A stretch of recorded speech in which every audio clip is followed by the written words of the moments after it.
नमस्कार दोस्तों, मैं आशीष अंतिल। आप लोग जो सोना और चांदी खरीदती हो उसके अंदर जो मिलावट होती है वो कितनी होती है, सरकार को भी पता होता है, सोनार को भी पता होता है, लेकिन आपको नहीं पता होता कि उसमें प्योरिटी इंप्योरिटी कितनी होती है। मैथमेटिकली उसको निकालते कैसे हैं, एक बार ध्यान से समझिएगा। आप जानते हो गोल्ड वो 24 कैरेट का होता है। 24 कैरेट बहुत ही प्योर होता है, जिससे ज्वेलरी बनाना लगभग बहुत मुश्किल हो जाता है, क्योंकि वो बहुत ज्यादा सॉफ्ट हो जाता है। इसे कुछ ना कुछ तो मिलावट करनी पड़ती है, लेकिन कई दुष्ट सोनार, सभी नहीं, कुछ लोग क्या करते हैं, वो आपको बिना बताए 24 कैरेट का पैसा ले लेते हैं। तो एक बार हिसाब लगाना, ये होता कैसे है सारा चीज। मान लो 22 कैरेट का गोल्ड आपको दिया गया है और मैक्सिमम कितना होता है 24 कैरेट, तो डिवाइड करो 24 से, ये लो 916। और वैसे क्योंकि परसेंटेज में निकालते हैं तो वैसे इतना भी चल सकता है, अगर आप इतना करोगे तो 3 डिजिट उठा लो 916। तो उस गोल्ड के ऊपर, उस गोल्ड के नीचे, उस गोल्ड के पीछे 916 लिखा मिलेगा। और अगर 916 लिखा हुआ है तो वो 24 कैरेट नहीं, वो 22 कैरेट है। दुकानदार चाहे कितनी भी कस्में और वादे क्यों ना कर दे, कह दे मैं लिख के दे दूंगा, चाहे कुछ कर ले, क्योंकि सरकार इस चीज को अलाउ करवाती है कि आपको लिखना पड़ेगा कितना है। हाँ, कई लोगों को, अब मासूमों को पता नहीं होता है, लेकिन 916 मिलेगा, वो 22 कैरेट है और उसमें थोड़ी सी मिलावट की गई है, क्योंकि प्योर गोल्ड से भी आप जानते हो बनता नहीं। लेकिन मुद्दा मिलावट नहीं है, मुद्दा यह है पैसा किस चीज का लिया गया है, 24 कैरेट या 22 कैरेट का। हक तो 22 का बनता है, और वो जो मिलावट की गई और मेकिंग चार्ज उस वगैरह का। और इसको आप और क्लियर करना चाहते हो तो गुणा कर दो 100 से, तो 91.6 मतलब 91.6 वो प्योर गोल्ड है। 91.6 वो प्योर गोल्ड है, क्योंकि परसेंटेज में 91.6 आएगा ना।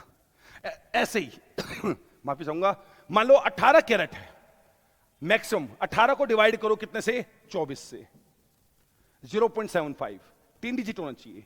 75 के पीछे क्या लगा दो, 0 लगा दो, 750। अगर आपके गोल्ड के पीछे आगे ऊपर नीचे कहीं पर भी 750 लिखा हुआ है, या फिर कोई आपका दोस्त कह रहा है देख 50 तोला, 50 तोला, अरे ये तो बता दे वो तोला 50 तोले वो कितने प्योर है।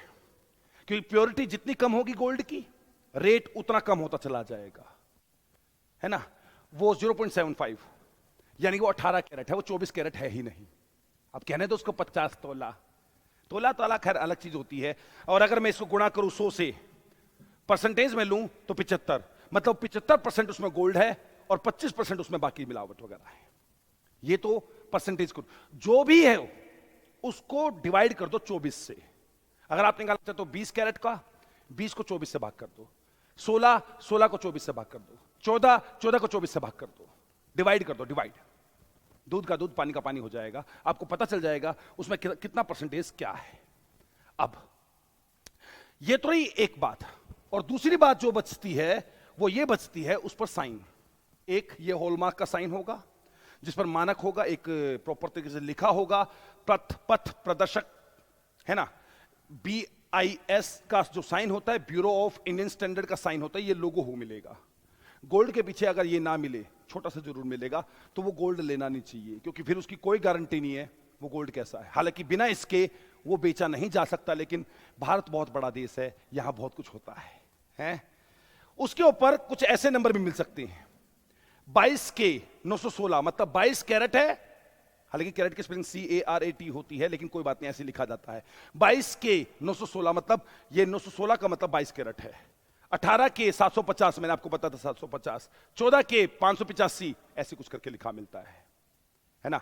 एक 6 डिजिट का HUID नंबर होगा, यानी कि हॉलमार्क यूनिक आइडेंटिफिकेशन नंबर। ये सब हर गोल्ड पर, चाहे आप छोटी से छोटी एक अंगूठी ले लो, अंगूठी, सॉरी यहां नहीं पहनते, यहां पहनते, माफी चाहूंगा, अंगूठी ले लो, उस पर बिल मिलेगा। तो उम्मीद करता हूं आपको समझ में आया होगा। आगे से खरीदते वक्त आपको पता चल जाएगा क्या होता है। ऐसे और मुद्दे लेकर आऊंगा, आपको पता तो है, आऊंगा, मैं फिर आऊंगा, जरूर आऊंगा। नमस्कार।